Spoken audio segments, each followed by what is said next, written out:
بعض لوگ یہ سمجھتے ہیں کہ بھائی ذکر زبان سے کرنے کا کیا فائدہ. بس اوقات ایسا ہوتا ہے ذکر شروع کیا, اب ذہن کہیں اور چلا گیا, دل کہیں, دماغ کہیں, اور زبان سے ذکر ہو رہا ہے, تو کیا فائدہ اس کا.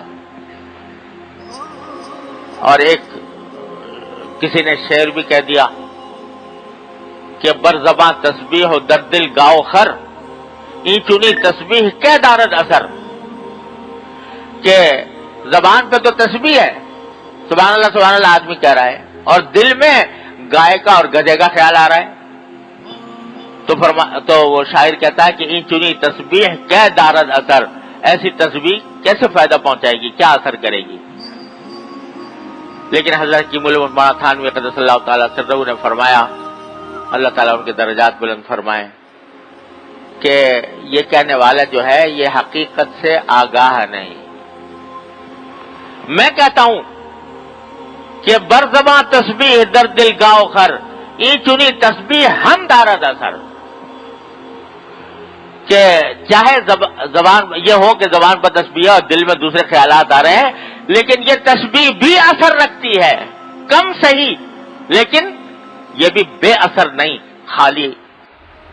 خالی از فائدہ نہیں.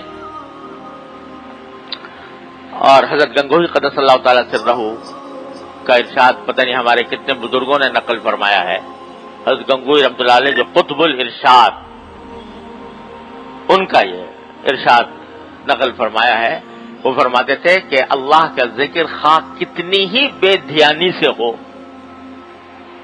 کتنی ہی بے دھیانی سے, بے توجہی سے ہو, یہ خالی اثر نہیں رہتا.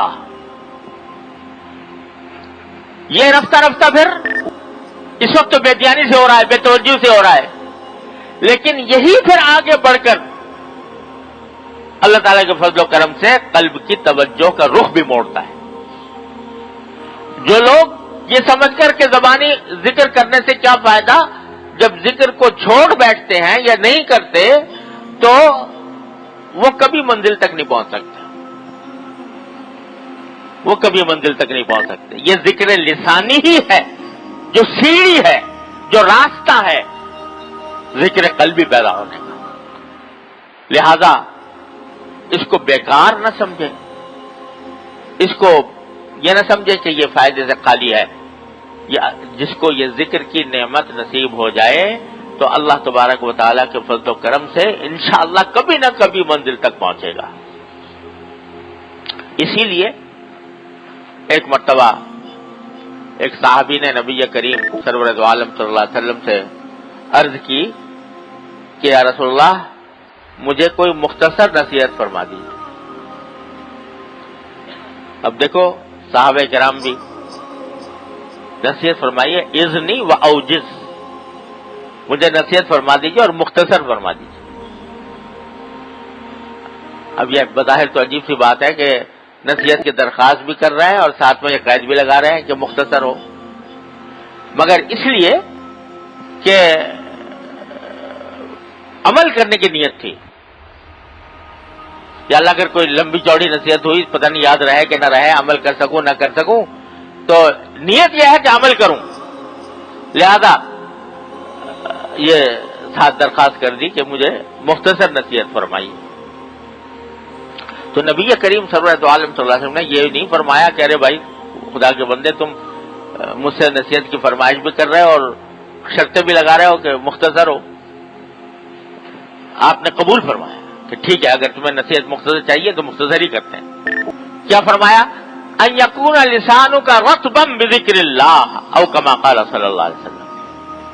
مختصر نصیحت یہ ہے کہ تمہاری زبان اللہ کے ذکر سے تر رہے. کیا مانا؟ کہ کوشش کرو کہ ہر وقت تمہاری زبان پر کوئی نہ کوئی ذکر رہے, چلتے پھرتے اٹھتے بیٹھتے جس حالت میں بھی ہو تمہاری زبان تر رہے اللہ کے ذکر سے. کیا لفظ استعمال فرمایا؟ اللہ کے ذکر سے تر رہے, یعنی جو ذکر نہیں کرتی زبان وہ خشک ہے, خشک ہے, اس کا صحیح فائدہ نہیں آدمی اٹھا رہا. اور جب اللہ کا ذکر کرنے کی اس کو توفیق ہوگی تو تر و تازہ ہوگی، وہ اس کے اندر تازگی پیدا ہوگی، اس کا اصل فائدہ حاصل ہوگا۔ تو لسانوں کا رطبم بذکر اللہ او کما قال صلی اللہ علیہ وسلم، کہ تمہاری زبان اللہ کے ذکر سے تر رہے۔ یہ مختصر نصیحت کرتی ہے تو مختصر، لیکن اگر عمل کر لیا جائے اس پر تو سارا دین اس میں آ جائے گا۔ آدمی چلتے پھرتے اٹھتے بیٹھتے ذکر کر رہا ہے، اللہ تبارک و تعالیٰ کا ذکر زبان پر ہے، تو اس کے نتیجے میں اللہ تعالیٰ کا قرب حاصل ہوتا رہے گا، اس کے درجات بلند ہوتے چلے جائیں گے۔ ہمیں نہیں معلوم کس ذکر میں کیا معارف اور حقائق اور کیا اسرار اللہ تبارک و تعالیٰ نے رکھے ہیں۔ حدیث میں تو پڑھ لیا کہ ایک مرتبہ سبحان اللہ کہنا یہ میزان عمل کا پلہ بھر دیتا ہے۔